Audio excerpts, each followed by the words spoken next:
ఆత్మీయ వీక్షకులందరికీ నమస్కారం. జ్ఞాన విజ్ఞానాలను పెంపొందించే అంశాలతో వారం వారం కవులను, పాఠకులను అలరించే నేటి కవిత అంతర్జాల కవిత్వ వేదిక సమర్పిస్తున్న కవిత్వ విశ్లేషణ కార్యక్రమానికి మీ అందరికీ స్వాగతం. నేను మీ మిత్రురాలు ముద్దు వెంకటలక్ష్మిని, బెంగుళూరు నుంచి.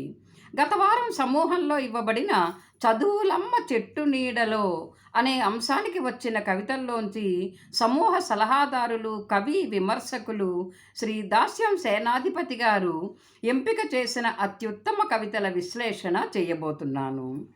చదువులమ్మ చెట్టు నీడలో అంటే సరస్వతీదేవి కొలువై ఉన్న పాఠశాల గురించి నిత్య విద్యార్థులైన మన కవిమిత్రులు ఈ అంశానికి వ్రాసిన కవితలు ఎలా ఉన్నాయో చూద్దాం.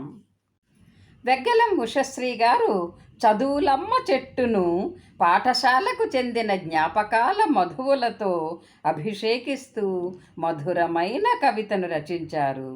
యూనిఫారాలు వేసుకుని నవ్వు మొహాలతో అడుగు పెడుతున్న పిల్లల్ని చూస్తూ ఉంటే బడికి ఎంతో సంతోషంగా ఉంటుందని, పగలంతా వాళ్ళ ఆటపాటలతో వసంతంలా విరబూస్తుందని, ఆఖరి గంట మ్రోగి పిల్లలంతా వెళ్ళిపోతే మర్నాటి కోసం ఎదురు చూసే శిశిరంలా అవుతుందని కవయిత్రి చేసిన భావన చాలా బాగుంది.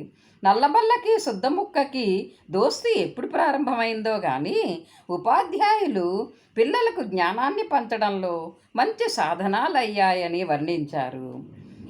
పిల్లల భవితకై దండన తప్పనిసరి అని, పరీక్షలు వల్లెవేతలు పిల్లలను వజ్రాలుగా మలిచేందుకే అని చక్కగా చెప్పారు. ఎంతెత్తుకు ఎదిగినా బాల్యంలో చదువుకున్న బడిని తలుచుకొని ముసిముసి నవ్వులమవుతామని ఎంతో సహజ సుందరంగా వర్ణించారు కవయిత్రి. ఏడెల్లి రాములు గారు ఎన్నటికీ చెక్కు చెదరని శిలాక్షరాలను తలపిస్తూ తన కవితకు శిరాక్షరాలు అని శీర్షికనివ్వడం చాలా బాగుంది. కట్టే పలకా బలపం మొదటి మెట్టు, అక్షరాలు నెమిలీకలై నాతో జమకట్టగానే అనే ఎత్తుగడ పంక్తి ప్రతి వ్యక్తి జీవితంలో ప్రాథమిక స్థాయి విద్య ఎంత ప్రధాన పాత్ర వహిస్తుందో సూచించారు. సంస్కారం, సౌశీల్యం, క్రమశిక్షణలు గురువుల చలవే అని తలుచుకున్నారు. ఏ పీఠమెక్కినా ఆరిపోనిది జ్ఞానదీపం అనే పంక్తి సర్వత్ర పూజ్యతే విద్వాన్ అనే సంస్కృత సుభాషితాన్ని గుర్తు చేసింది. తాము తమ స్నేహితులు జ్ఞానహంసలమయ్యామని, విద్యలను కళలను నేర్చుకొని గురువుల అడుగుజాడల్లో నడుచుకుంటున్నామని ఎంతో చక్కగా తమ పాఠశాల చదువును తలుచుకున్నారు ఏడెల్లి రాములు గారు. కటుకం కవిత గారు విశ్వాన్ని చదవాలంటే విజ్ఞాన తీరాన్ని చేరుకోవాలి అనే విశ్వజనీన సత్యంతో తమ కవితను ప్రారంభించారు. తల్లిదండ్రులు తమ పిల్లలకు ఆశలు, ఆశయాలు ఉండాలని కోరుకుంటే చాలదు, అవి సాకారం అవ్వడానికి వారిని ముందు బడిలో చేర్పించాలి, చక్కగా చదివించాలి అంటారు కవయిత్రి. అంతేకాదు, నేర్వాల్సిన దశలో నేర్చుకోవాలనే తపన లేకపోతే గడిచిన కాలం తిరిగి రాదు అంటూ పిల్లలను హెచ్చరించారు.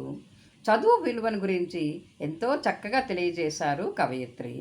ముంతాజ్ బేగం గారు చదువులమ్మ చెట్టు జ్ఞానమనే జీవనదీ ప్రవాహ జలాలతో పుష్పించి వికసిస్తుంది అంటూ కవితకు మంచి ఎత్తుగడనిచ్చారు.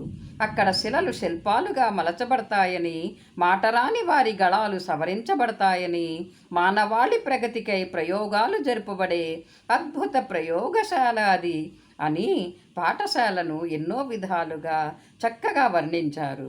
బ్రహ్మస్వరూపులైన గురువులు కొలువు తీరిన గుడి అని, సరస్వతమ్మ ఒడి అని పాఠశాలను చాలా బాగా చిత్రించారు కవయిత్రి. ముఖ్యంగా అక్షర తడితో అందరి బతుకుల్లో పచ్చదనాన్ని నింపుతుందని అంటూ చదువు ప్రాముఖ్యతను గురించి ఆవిడ వ్యక్తపరిచిన తీరు ఎంతో బాగుంది. కాసర లక్ష్మీ సరోజారెడ్డి గారు తియ్యని స్మృతులు అనే శీర్షికతో ప్రతివారి జీవితంలోనూ పాఠశాల చదువు ప్రభావాన్ని కవితాత్మకంగా వర్ణించారు. ఆ చెట్టు నీడలో ఎన్ని విజ్ఞానపు వింజామరలో అన్న ఎత్తుగడ అంశాన్ని కళ్ళెదుట దర్శింపజేస్తుంది. పసిమొగ్గల అమాయకత్వం శుద్ధముక్కై నల్లబల్లపై మల్లె పువ్వుల నాట్యమాడుతుంది. అక్కడ విజయలక్ష్మి నిండు ముత్తైదువై దీవిస్తుంది అందరినీ అనే వర్ణనలు పఠితలను మురిపిస్తాయి. తరువాతి కవిమిత్రులు కుమరవెల్లి అంజయ్య గారు అక్షరాల సందడి ఆరని తడి అంటూ ప్రారంభించిన కవితలోని ప్రతి పంక్తి నిజంగా అందరికీ నిత్యస్మరణీయం.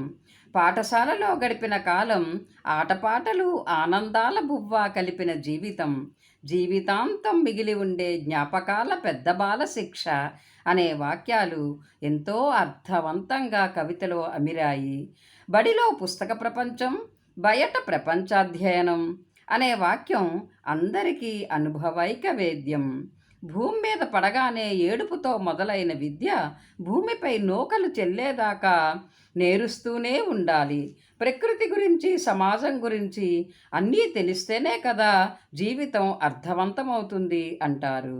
ఓవైపు ఎండినా రెండో వైపు చిగురించడం, చెమట విలువను గ్రహించడం ఇవన్నీ కూడా చదువులమ్మ చెట్టు నీడలోనే సాధ్యం అని ఎంతో బాగా చెప్పారు కవి. జేవి కుమార్ చేపూరి గారు చదువుతోనే సర్వం సాధ్యం అంటూ చదువు వల్ల కలిగే ఎన్నో ప్రయోజనాలను చెప్పారు. వాణి వెంట తరలి వస్తుంది సిరి అన్నారు. విద్య, వైద్యం, సాంకేతికత ఇలా అన్ని రంగాల్లోనూ అభివృద్ధి, నైతిక విలువల పెంపుదల ఇవన్నీ కూడా చదువులమ్మ చెట్టు నీడలోనే సాధ్యం.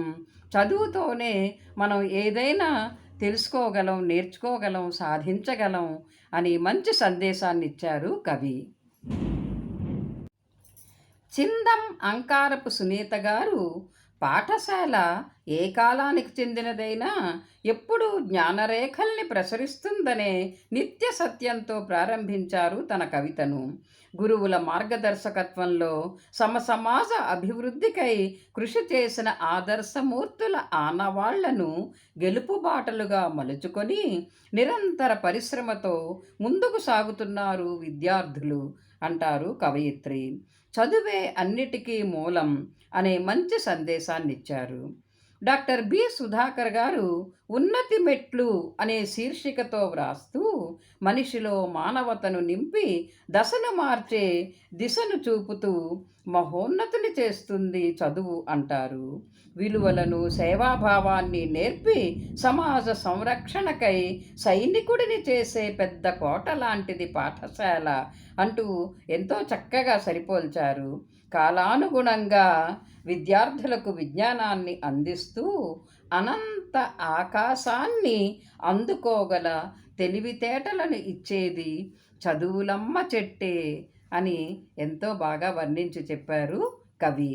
నగునూరి రాజన్న గారు అమృతతుల్యమైన విజ్ఞానం కావాలంటే అందరూ తప్పకుండా బడికి వెళ్ళి చదువుకోవలసిందే అంటారు. ఎటువంటి భేదాలు లేకుండా చరిత్రను తెలిసి భవితను తీర్చిదిద్దుకోవాలన్నారు. ముల్లోకాలలో ఎక్కడైనా పరిశ్రమిస్తూ దేశ ప్రగతి కోసం కృషి చేసేవారంతా ఏకాగ్రతతో చదువుకున్నవారే అనే అక్షర సత్యాన్ని ప్రకటించారు. బుట్టతేనె లాంటి విజ్ఞానం, దేహదర్భలు, ముత్యపు పలుకుల చిలకలు అనే పదాల్లోని అలంకారాలు కవితలో ఎంతో చక్కగా అమిరాయి. వీణా ప్రియాకృతి అనే కలం పేరుతో కవితలు రాసే మేరుగు అనురాధ గారు పాఠశాలలో చదువుకునే అమ్మాయిలను కోవెల్లో మ్రోగిన శతకోటి తంత్రులతో, వరకుసుమాలతో, నీలిమబ్బున మెరిసే తారకలతో ఎంతో చక్కగా సరిపోల్చి చెప్పారు. సరస్వతీ ప్రతీకలు, సాధికారత వైపు సాగిన హరివిల్లులు అనే పంక్తులు సామాజిక స్పృహతో, స్త్రీవాద చైతన్య స్వరంతో, రూపకాలంకార శోభతో పఠితలను ఎంతగానో ఆకట్టుకుంటాయి. ముద్దు వెంకటలక్ష్మి అంటే నేను కల్పతరువు లాంటి పాఠశాల నేర్పించిన చదువు, సంస్కారాలు కలబోసిన జీవన శైలితో మన బ్రతుకుకు భద్రత, భరోసా లభిస్తాయని వ్రాశాను.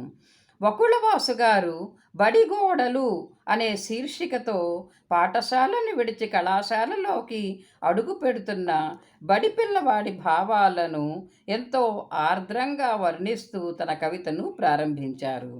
తరువాత లేత చిగురు ప్రాయపు మొక్కనై చేరి అక్షరాల ఆకులను క్రమశిక్షణ పూతలను పూయించి స్నేహమనే పిందెలు తొడిగి విజ్ఞాన ఫలాలను రుచి చూసి అంటూ కవితను ఆద్యంతము ఆహ్లాదకరంగా నడిపించారు. చదువులమ్మ చెట్టును ఆలంకారిక శైలిలో వర్ణించారు. స్నేహపు సిరివెన్నెలల జల్లులు, తీపి కౌముదులు, మదిగూడు, చిగురు ప్రేమల కొంటె చూపులు, చిలిపితనాల పసిడి ప్రాయపు దోరనవ్వుల దోబూచులాటలు లాంటి పదబంధాలతో కళాశాల విద్యార్థి జీవితాన్ని కూడా ఎంతో అందంగా వర్ణించారు.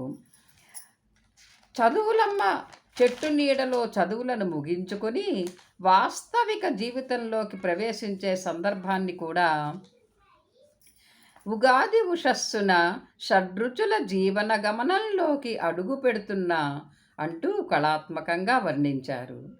మఠం సాంబమూర్తి గారు జోతలందుకో అనే శీర్షికతో వ్రాస్తూ చదువులమ్మ చెట్టు నీడలో అంటే పాఠశాలల్లో చదువుకున్న విద్యార్థులు విజ్ఞానవంతులై విశాల విశ్వంలో అసాధారణ విజయాలను కైవసం చేసుకుంటున్నారని, భావి భారత నిర్మాతలుగా రూపొందుతున్నారని కవిత మొదటి నుంచి తుది వరకు సానుకూల దృక్పథంతో కొనసాగించారు.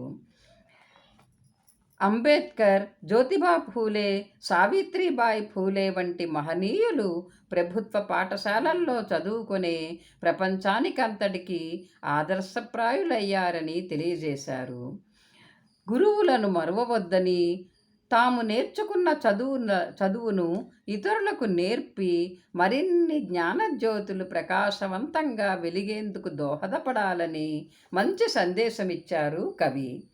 సత్యసుధా కట్టమంచి గారు దారి తప్పిన సీతాకోకచిలుకలు అనే శీర్షికతో వ్రాస్తూ గతకాలపు పాఠశాల వైభవాన్ని ఈనాటి పాఠశాలల దీనస్థితితో సరిపోల్చి వ్యధను వ్యక్తం చేశారు. ఒకప్పుడు పాఠశాలల్లో చదువుకొని విదేశాలకు వెళ్ళి విపణి వీధిలో విజ్ఞాన మాధుర్యాలను పంచుతూ ఉంటే చూసి గర్వపడాలో, వారు అక్కడే స్థిరపడిపోయి దేశంలోని బడులను మోడులుగా చేసినందుకు బాధపడాలో తెలియని అయోమయ పరిస్థితిలో ఉంది సమాజం నేడు అంటారు. వారందరూ స్వదేశానికి తిరిగి వచ్చి తమ పిల్లలను ఇక్కడి పాఠశాలల్లో చేరుస్తే బావుండును అనే భావనను వెలిబుచ్చారు కవయిత్రి. గురువుల బోధనా మాధుర్యాన్ని గుడిలో పచ్చకర్పూరం వేసిన పవిత్ర తీర్థంతో పోల్చడం ఎంతో బాగుంది. స్వాతికృష్ణ సన్నిధి గారు ఆరో ఇంద్రియం అనే శీర్షికతో అంశాన్ని ఇంకో కోణంలో ఆవిష్కరించారు. ఎన్నాళ్ళైందో నువ్వు నేను ఎదురై అంటూ సాలోచనగా మొదలైన కవితలో బాల్యంలో పాఠశాలలో విడిచిపెట్టబడిన పసిప్రాయపు మనస్సును ఉద్దేశిస్తూ కవిత వ్రాశారు. బాధ్యతల నిత్యాగ్నిహోత్రం రగులుతూనే ఉంటుంది, బాల్యం మళ్ళీ లభించే రాతలేదు అంటూ కరుణరసాత్మకమైన కవితను అందించారు. కొమురోజు మాధవి గారు ప్రతి వ్యక్తి జీవితంలో తల్లి మొట్టమొదటి గురువు అని, ఆమె బిడ్డలకు ఉగ్గుపాలతో శుద్ధులు నేర్పిస్తుందని అంటారు. తరువాత ఉత్తమ గ్రంథాలను చదువుతూ విజ్ఞానాన్ని పెంపొందించుకోవాలని, సాంకేతికతను ఒడిసి పట్టుకోవాలని అంటారు. చదువులమ్మ చెట్టు నీడలో లక్ష్యానికి అనుగుణమైన సాధన చేసి విజయాన్ని సాధించాలని ఉపదేశించారు కవయిత్రి. రాచర్ల సులోచన గారు పాఠశాలలు విజ్ఞాన కిరణాలను ప్రసరింపజేస్తాయని, సరస్వతీదేవి కొలువై ఉన్న పవిత్ర మందిరాలని పాఠశాలల విశిష్టతను చెప్పారు. ఒకప్పుడు పాఠశాలలో గురువుల బోధలకు విలువ ఉండేదని, అప్పటి విద్యార్థులు ఎంతో వినయంతో ఏకాగ్రతతో చదువుకొని ఉన్నత శిఖరాలను అధిరోహించారని అన్నారు. ఆమె అన్నట్టు ఆనాడు గురువుకి పెద్దపీట వేసింది నాటి సమాజం. అయితే ఈనాడు గురువులు కేవలం పాఠం చెప్పడానికేనని, అత్యవసరమై విద్యార్థిని కాస్త దండిస్తే చాలు తల్లిదండ్రులు వచ్చి శాపనార్థాలు పెడతారని వాస్తవిక పరిస్థితిని వర్ణించి చెప్పారు కవయిత్రి. ఈ స్థితి మారాలని, గురువులను అందరూ గౌరవించాలని, విద్యార్థులు వినయ విధేయతలతో గురువుల వద్ద జ్ఞానాన్ని సంపాదించాలని అన్నారు. నేటి పాఠశాలల్లో పిల్లలకు గీతోపదేశాలను, పురాణ కథలను, వీరోచిత గాథలను వినిపించాలంటారు. గురువు నేర్పిన విద్యయే శ్రీరామ రక్ష అంటూ విద్యార్థులకు మంచి సందేశాన్నిచ్చారు కవయిత్రి. నెల్లూరు వెంకటలక్ష్మి గారు పాఠశాల అనే చెట్టు అక్షరాలు దిద్దించి అద్వితీయ జీవితాన్నిచ్చిందన్నారు. నడతను నేర్పి విజయ శిఖరాలకు చేర్చినది పాఠశాలే అంటూ, కష్టపడి పనిచేస్తే సత్ఫలితం తప్పకుండా దక్కుతుందని జీవన సత్యాన్ని తెలుసుకున్నది కూడా ఆ చెట్టు నీడనే అంటూ ఆత్మీయంగా తమ బాల్యపు పాఠశాలను తలుచుకున్నారు కవయిత్రి. ఆకుమళ్ళ కృష్ణదాస్ గారు అదిగో మా బడి, సకల శాస్త్రాలకు చక్కని గుడి అంటూ నాటకీయ శైలిలో ఆసక్తికరంగా మొదలుపెట్టారు తన కవితని. నేర్చుకునే వారికి నేర్చుకున్నంత అనే కొత్త సామెతను సృష్టించారు. సాధనతో శిఖరమవుతావో, సాధించక శిశిరమవుతావో నీ ఇష్టం అంటూ విద్యార్థిలోని అంతఃశక్తిని మేల్కొల్పారు. ఆత్మీయతతో అక్కున చేర్చుకుంటుంది, దేవతల జ్ఞానధారలు ధారపోస్తుంది, జక్కన్నల చక్కని శిల్పంలా మార్చుతుంది, కలల సాకారానికి ప్రాకారమై నిలుస్తుంది అంటూ పాఠశాలను స్ఫూర్తివంతంగా వర్ణించారు. అక్షర సంపదకు అధిపతిని చేస్తుందని, అందరి మన్ననలు పొందాలంటే బాగా చదువుకోవాలని, పట్టుదలకు ఊపిరినివ్వాలని, అప్పుడు విజ్ఞానానికి వేగుచుక్కవవుతావని యువతకు ఉత్తమ సందేశాన్నిచ్చారు కవి. తుంబూరు జగన్మోహన్ గారు సల్లంగా చదువు నేర్వ అనే శీర్షికతో రాస్తూ, తొలిబడి అమ్మఒడే అయినా తరువాత అందరితో పాటు సాధారణ బడిలో అడుగుపెట్టాల్సిందే అంటూ తన కవితను ప్రారంభించారు. తోడు నిల్చే గొడుగోలే, ఒడిలో లాలించు తాను అమ్మోలే అంటూ వాడుక భాష నుడికారంలో పాఠశాల అనే తరువును వర్ణించారు. స్థైర్యము, శౌర్యము, త్యాగము వంటి సద్గుణాలను నేర్చుకునేది చదువులమ్మ చెట్టు ఒడిలోనే అంటూ పాఠశాల విలువను, ఆచార్యుల విశిష్టతను తెలియజేశారు. పాఠశాలను నారుమడితోనూ, పిల్లలను చిన్న చిన్న మొక్కలతోనూ పోల్చడం కూడా ఎంతో బాగుంది. వేముల వరలక్ష్మి గారు చదువుకుంటే విజ్ఞానం కలిగి తలరాత మారుతుందంటూ కవితను ప్రారంభించారు. తప్పొప్పులను సరిచేస్తూ ఎన్నో స్నేహాలను, పరిచయాలను అందిస్తూ బాల్యాన్ని మధుర స్మృతిగా మలిచింది చదువులమ్మ చెట్టు అంటారు. కవయిత్రి సాక్షాత్తు సరస్వతీదేవి కొలువై ఉన్న పాఠశాలలో చదువుకున్న తన జన్మ తథ్యమని తలుచుకున్నారు. ఈనాటి పాఠశాలలు మార్కుల వేటకు గురి అయి విలువలను కోల్పోయి మోడుగా మారుతున్నాయని ఆవేదన వ్యక్తం చేశారు. భావితరాల కోసం చదువుల చెట్టును నైతిక విలువలతో సంరక్షించుకుందాం అంటూ మంచి సందేశం ఇచ్చారు.